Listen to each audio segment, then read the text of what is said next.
சட்டத்துறை அமைச்சர் ரகுபதி செய்தியாளர்களை சந்தித்து வருகிறார். அந்த நேரலை காட்சிகளை பார்க்கலாம். மரியாதையும் மதிப்பு வைத்திருக்கின்ற மாண்புமிகு தமிழ்நாடு முதலமைச்சர் அவர்கள் உச்சநீதிமன்றத்துடைய அறிவுறுத்தலின்படி இன்றைய தினம் தமிழ்நாடு மேலக ஆளுநர் அவர்களுடைய அழைப்பினை ஏற்று இன்று மாலை அவரும் 4 அமைச்சர்களும் இன்றைக்கு உச்சநீதிமன்றத்துடைய அறிவுறுத்தலின்படி ஆளுநரை அவருடைய மாளிகையிலே சந்தித்தோம்.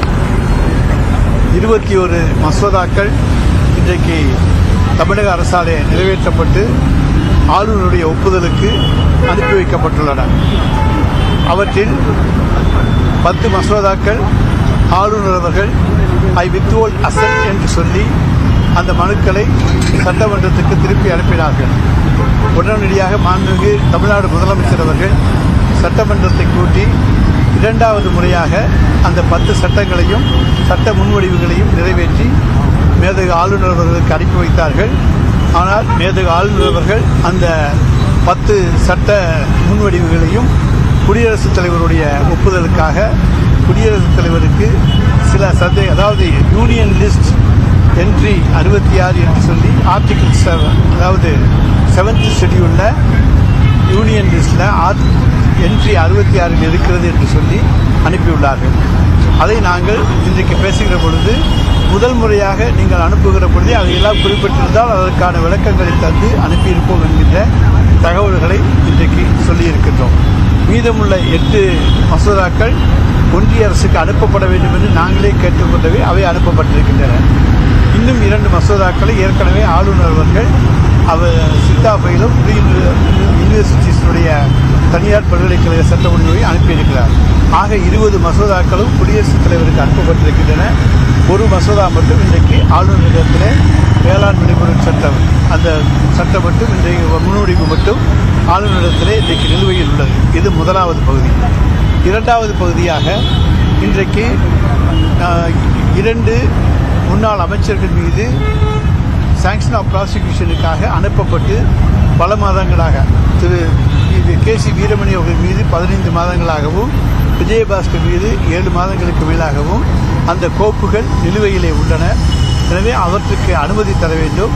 ஏனென்று சொன்னால் அது அரசாங்கத்தால் அனுப்பப்பட்டு விசாரிக்கப்பட்டு அனுப்பப்பட்டிருக்கிறது. நீங்கள் கேட்ட விளக்கங்களை எல்லாம் அரசு தந்திருக்கிறது என்கின்ற தகவலை சொல்லி அதற்கான அனுமதியையும் மேதகு ஆளுநரிடத்தில் கேட்டிருக்கின்றோம். அத்தோடு இல்லாமல் ப்ரீமெச்சூர் ரிலீஸ் முன்கூட்டி விடுதலை, அந்த முன்கூட்டி விடுதலைக்காக பேரறிஞர் அண்ணாவுடைய 115வது பிறந்தநாள் விழாவை முன்னிட்டு 112 கோப்புகள் முதல் கட்டமாக அனுப்பப்பட்டன. அதில் 70 கோப்புகளில் 68 கோப்புகள் 68 பேருக்கு விடுதலைக்கு அனுமதி தந்து 20 பேருடைய 2 பேருடைய விடுதலை மட்டும் ரத்து செய்து 70 கோப்புகள் எங்களுக்கு அனுப்பப்பட்டிருக்கின்றன.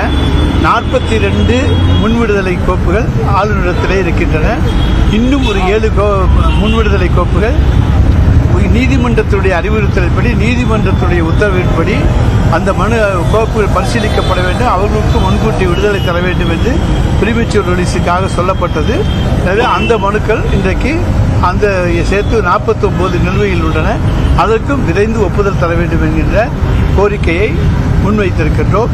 எனவே இந்த 4 கோரிக்கை அடுத்ததாக தமிழ்நாடு சர்வீஸ் கமிஷனை பொறுத்த வரைக்கும் நீண்ட காலமாக 4 உறுப்பினர்கள் தான் இருக்கிறார்கள்.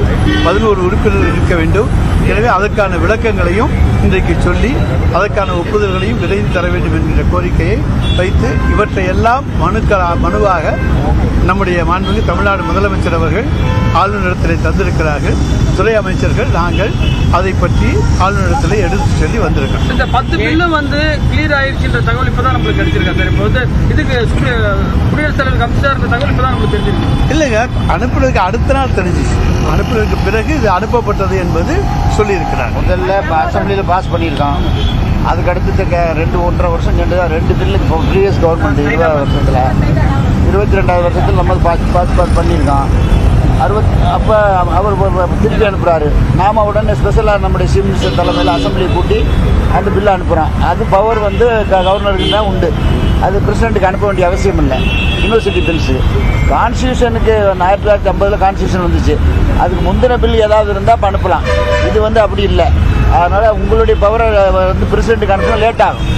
ஏன்னா அப்புறம் ஹோம் டிபார்ட்மெண்ட் போய் அங்கே போய் வர லேட் ஆகும். இது அரசுக்கேன்னு கேட்டுரும்.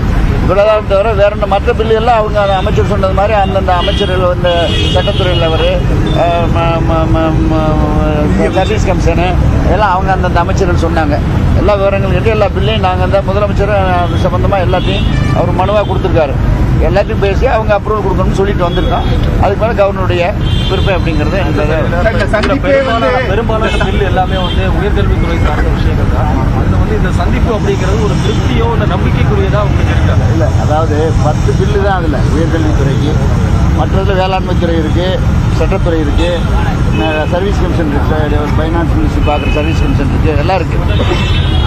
நான் என்ன கேட்குறேன்னா, உங்களுக்கு நீங்கள் இருக்க பவரில் பிரசிடென்ட்டுக்கு அனுப்ப வேண்டியது இல்லைன்னு தான் நம்முடைய வாதம். சட்டமன்றத்தை கூட்டி திருப்பி அனுப்பிச்சாச்சு.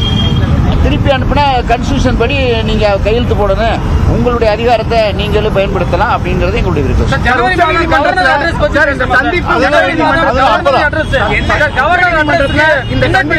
ஒரு சுமூகமான சந்திப்பா இருக்கணும்ன்றத அறிவுறுத்திருந்தாங்க.